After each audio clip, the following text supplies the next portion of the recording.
হযরতে বেলালের বাড়িতে হযরতে বেলালের স্ত্রী রয়েছে।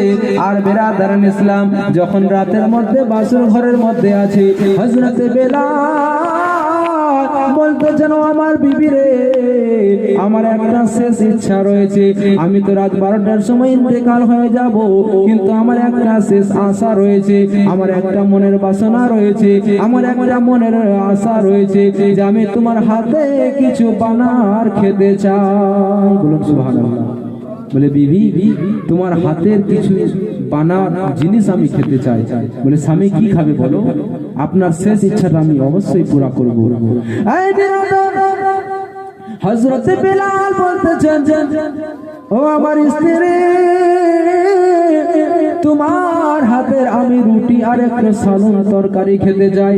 হযরতে বেলালের বাড়িতে গহম নাই, আটা নয়, কিরকম রুটি তৈরি করবে?